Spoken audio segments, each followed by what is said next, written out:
Welcome to Heidi Relationships. Today, we'll read some more stories from Reddit. But before we start, I would really appreciate if you could subscribe to the channel, like the video if you enjoyed it, and maybe leave a comment down below. That would help the channel a lot. Thank you very much in advance. The first one is titled, "The Day I Caught My Fiancé Cheating 2 Days Before Our Wedding." So, I've told this story on Reddit a few times but figured this subreddit is the obvious place to get it out of my system.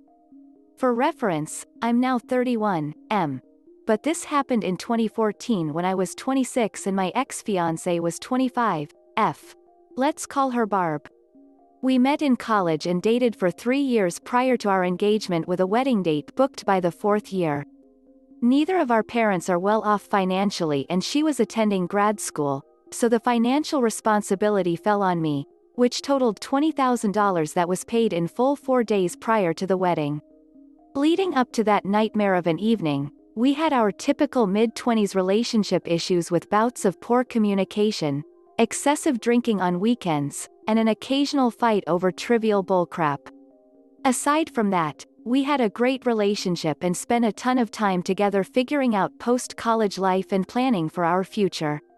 As I said above, the wedding and reception venue cashed my check 4 days before the wedding and the contract stated this was non-refundable. Over 120 guests were confirmed, a couple dozen from out of state, tuxes and bridesmaid dresses were fitted and paid, and everything was falling into place. Now let's get to the inevitable crapstorm of events that you're all interested in before I keep rambling. The night in question was a Friday evening in our new apartment that we'd moved into a few weeks prior, and we decided to have about a dozen friends over to pregame and head out to the bars in town. Included in this group of friends was my buddy whom I've known since kindergarten, we'll call him Ricky. Barb and I had spent a lot of time with Ricky over the last 3 years and he was definitely one of her favorite one of my pals, which is generally awesome when you're so gets along with people in your social circle. The night started at a local hookah lounge that was BYOB, so by the time we left there, a 1/5 of Jameson and 30 rack of Yingling were gone and everyone was buzzed. The next 3 hours were spent between 2 to 3 bars that resulted in the entire group devolving into a drunken, belligerent mess. Once the bars closed, most people went home with the exception of myself, Barb, Ricky, and another couple who came back to our apartment for a nightcap. Once back at our place, the couple only lasted another 20 minutes before calling it and making their way home, so I was left with Barb and friggin' Ricky. Earlier in the night at the hookah bar, I noticed Barb checking her phone more than usual, and simultaneously Ricky checking his phone after she would lock the screen. I almost put 2 and 2 together, but why would I worry about them planning anything shady 2 days before I was supposed to marry this girl? Back at my house, I was fairly sober and noticed all the booze was gone, so I was contemplating picking up a couple of 6-packs from a local spot that stays open until 3 a.m. Barb and Ricky were definitely on the liquor and tanked, but there was no reason to suspect anything sketchy would occur if I ran out for 20 minutes. Once in my car and preparing to exit my apartment complex, I got a sinking feeling in my gut that something wasn't right, and it completely freaked me out. So, I called my best bud and he agreed to be picked up and join me on the beer run and accompany me back to the apartment. After grabbing some Bud Heavies and returning home, we walked up to the sliding glass door that led to my living room that had a sectional to the immediate right. We opened the door, took 2 steps inside the apartment, and my ex-fiancé was completely topless and mounted on Mr. Ricky ducking tonsil deep down each other's throats. The amazing part of the situation was neither of them appeared to notice that my buddy and I were 10 feet away watching their sloppy, drunken escapades. After 7 to 10 seconds of attempting to comprehend the current situation, I lost it, dropped the booze, threw her backward off Ricky completely topless, and landed 2 hard right hooks to Ricky's eye and cheek while he was still laying on his back with the most terrified look on his face. To put things in perspective, I am 6 feet 220 pounds. And have played hockey my entire life. He is 5 feet 6 inches 140 pounds. And a runner. Immediately following the assault with my fist, Ricky started snoring. Didn't know this was a thing, and was asleep for at least 5 minutes while I was losing my mind over the situation. Without thinking, I called her parents about 10 times until they woke up and demanded they come to pick up their cheating daughter immediately. Their house was only 5 minutes down the road, so they walked in shortly thereafter while I was laying into Barb about her unforgivable, disgusting decision. Her parents frantically walked into me screaming at Barb, Ricky asked out on the couch, and my buddy mediating the situation. The first thing I told everyone was the wedding was ducking off. I demanded the ring back and said I'd rather lose $20,000 than spend the rest of my life with a cheating witch. Her parents spent the next 20 minutes attempting to talk me out of it and occasionally defending Barb's actions, saying things like, "Why can't you forgive her?" or, "Isn't it too late to cancel the wedding?" Meanwhile, Ricky woke up and the right side of his face had swollen to the size of a grapefruit and his left eye was completely shut. Kicking him out of the apartment was tough because he was too drunk to drive, so I called his brother that was 20 minutes away and spent that time laying into Barb, Ricky, and her parents. Surprisingly, I was able to stay level-headed enough to express my thoughts in such an extreme state of rage. The few times I've been this upset in the past, my brain felt like it was scrambled, and I had a hard time condensing and forming my thoughts into logical statements. Not this time. By the time Ricky's brother picked him up and Barb's parents shuttled her home, I had systematically picked apart any objection, opinion, or plea for reconsideration expressed by everyone in the room. It felt really ducking great. I'm not going to pretend the following months were easy and everything worked out in my favor. 2 months later, the pharma company I worked at decided to lay off my entire division. I had racked up thousands in credit card debt to pay for the wedding. Unemployment haunted me for 5 months, and I was diagnosed with major depression. Life was ducked up for a few years and I wouldn't wish that on anybody, but now that I'm 31 things have settled down and I couldn't be happier. Thank you for letting me get this off my chest. The next one is titled, My Beloved Wife Cheated on Me and My Daughter Isn't Mine. How can I move forward as well as shake angry feelings? This is going to be a long one. My wife and I were married for 21 years. I figured it was one of those miracle marriages because we barely argued, seemed I always be the best of friends, etc. Well, our 15-year-old daughter received a 23andMe thing for her birthday from a friend. And of course, it said we weren't related. She had me do a swab as well as her mother and her 14-year-old brother. Only her brother and I seemed to be related. So, I did a paternity test afterwards and lo and behold, she wasn't my ducking child. My ex-wife cried and pleaded for me to hear her out, but I just went numb to her. It would be one thing to cheat, but to find out the light of my life isn't even to related to me killed me. Don't get me wrong, I love my daughter with all of my heart. She's still my daughter no matter what. But what's scaring me most is my seemingly vindictive desires. I've never been like this, and I know it's out of anger, but I want her to suffer so bad. The kids absolutely hate her. Which on one end helps that desire, but I know that deep down, she is still their mother, and I don't really want them to hate her. Her parents and siblings all are mortified at her. Her sister hasn't spoken to her in a couple months. We all grew up together, so it hit hard for everyone. Again, this makes me feel great, which in turn scares me, because I don't actually want her life to go into shambles. But I can't help feeling euphoric when I learn something in her life is falling apart. Both children are living with me, as they don't view their mother in a favorable light at all right now. I'm thinking about having the talk about them going to talk to her, because as of now, they refuse. The part that breaks my heart the most is that my daughter seems to be overcompensating her roles of a daughter. She makes sure to tell me how much she loves me, and is, in essence, being the perfect daughter. But I can tell it's because she knows that she isn't biologically mine, but she desperately wants me to know how much she values me. I'm actually going to talk to her tonight about that. To tell her that she doesn't have to act differently. I just really want to know how to shake the sadness and angry, vindictive feelings.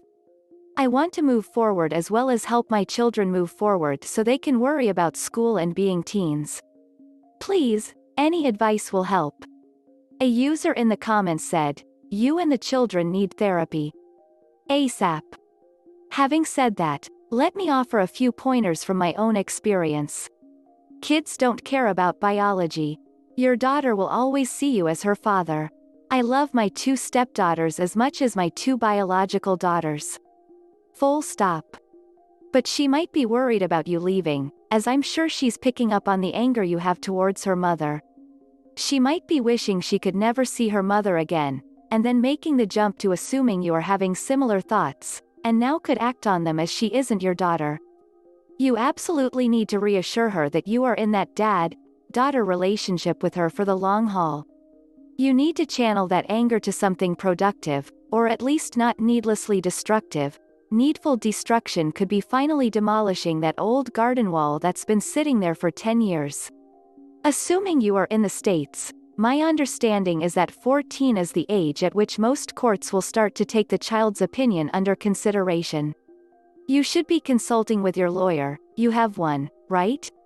About how you should be handling the children with regards to seeing their mother. In my opinion, you should be assuring the children that if they want to see their mother, that you will understand and not hold it against them. As you shouldn't. Stay strong, and channel that anger into something productive. Get therapy. Talk to other infidelity survivors. Don't drink to excess. Start working out if you don't already. Do stuff with the kids. A day at a time. That's how the hurt and anger go away. You just have to distract yourself until enough time has passed. Good luck. Another user said, "I don't necessarily think that anger is harmful as long as it doesn't push you to bad decisions. You should be angry. And that anger will get you through the early part. It will be replaced soon enough. And your children should be angry at her as well. They have grown up with a liar. They may or may not come to not hate her. My mother's infidelity in my teens has remained with me for 40 years now. I have no use for her, and she can die alone when time comes. Sorry you have joined us in this club, but there are good and helpful people here." The next one is titled, "Update. Beloved wife cheated on me and my daughter isn't mine." For some clarification, we did talk about it, and it was in the fair. I just didn't want to write that part out because it physically makes me shake with anger to talk about it. My daughter and I are both in therapy. I am taking the advice of my therapist and the many commenters on my last post and am not going to force my kids to talk to their mother. They are old enough to understand the gravity of the situation and have their own feelings about it.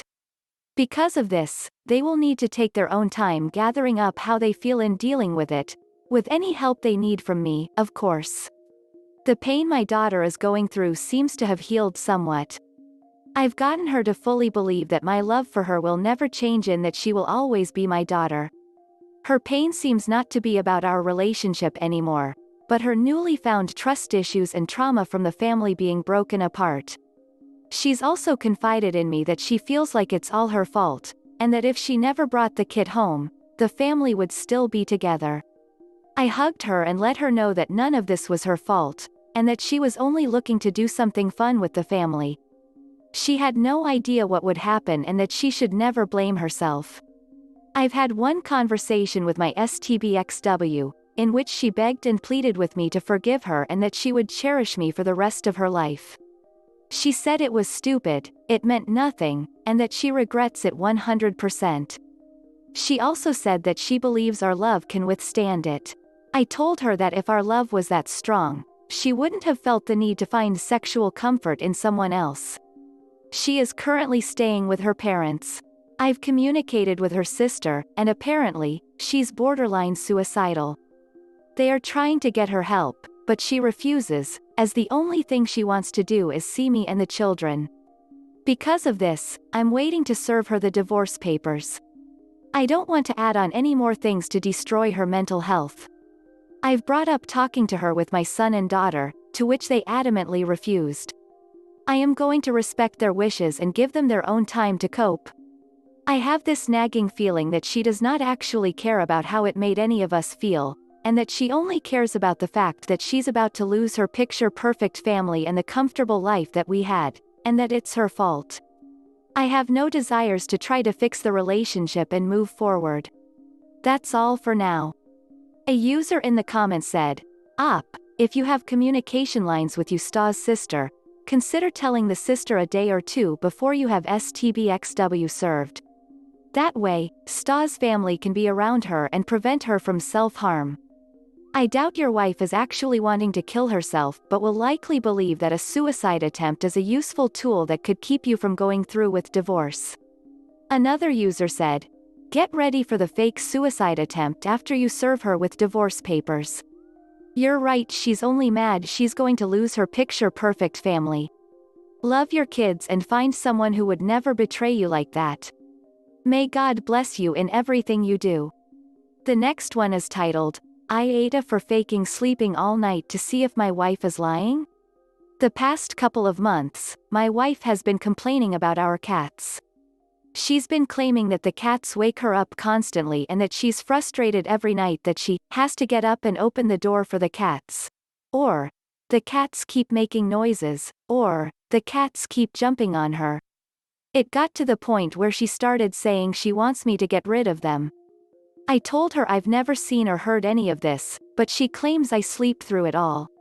She kept telling me she was getting less and less sleep and kept acting aggressive, blaming lack of sleep from the cats, and that if I didn't get rid of them, she'd leave me. I legitimately started considering giving the cats to my sister, until I noticed something. One morning she claimed she had gotten up multiple times throughout the night to help the cats. She listed a bunch of times. I thought it was weird, because I had been up until 4 a.m., and she claimed that she got up at 1 a.m. to open the door for them, and a few times around 3 a.m. because they were meowing and jumping on her. I was in the bedroom the entire time while she slept, and I know none of that happened. Things weren't adding up, so I decided to run a test. I waited until she said she was going to bed, then I let the cats out of our bedroom, lowered my phone brightness, and faked going to sleep. I just laid there in bed for the entire night, bored, but I definitely did not fall asleep. I made sure to make timestamps every 30 minutes on my phone through Discord just to be sure. I marked down every noise my cats made. One cat had jumped down from something and made a little sound at 3:18 a.m., and one ate food relatively quietly by the bedroom door at 4:57 a.m. Other than that, nothing happened.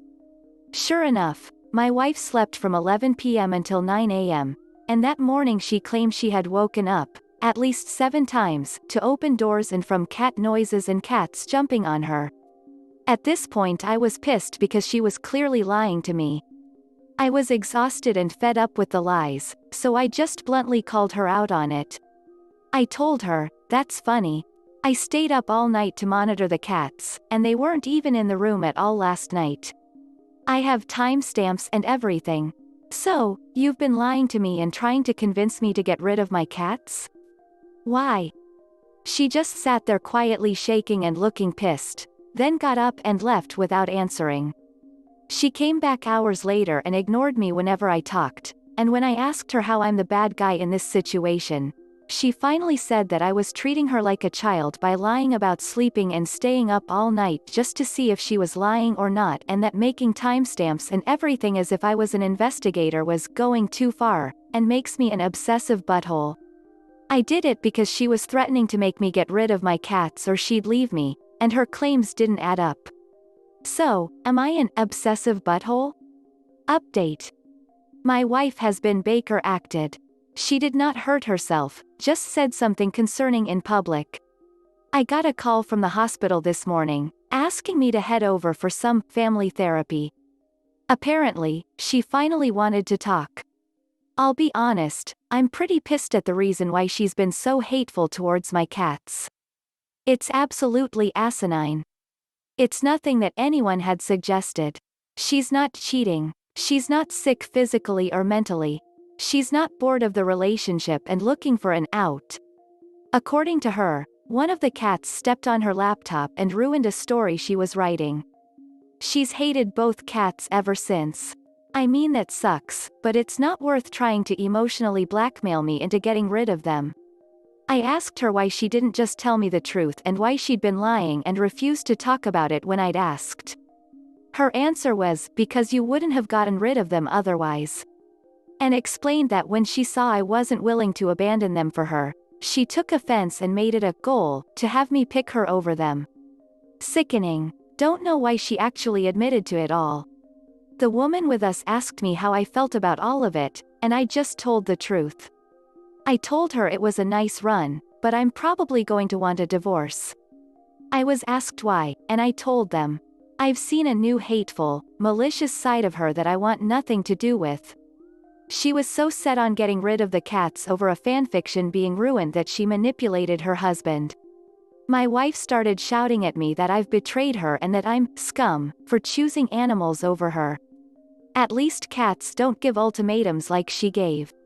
It sucks that she's been Baker acted and all, I guess, but it's for the best right now. She'll have time to process it all in a safe environment and hopefully come to terms with it. Bad husband, I know. I'm almost sure I'm going for divorce. I'm very worried about having her in the same house as my cats.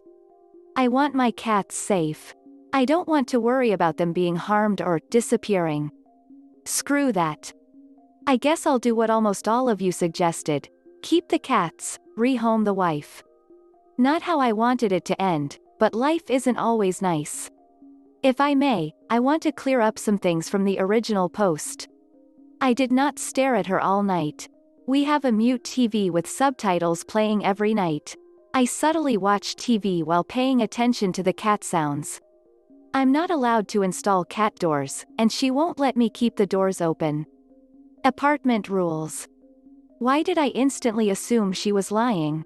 I'm unfamiliar with mental health diseases. I know about some diseases, but ones that make you think your dreams happened. Tumors that make you see, hear, remember non-existent things? Sorry that I wasn't aware of those possibilities. So, when someone tells me events happened when they literally didn't, I generally assume they're lying. Shame on me.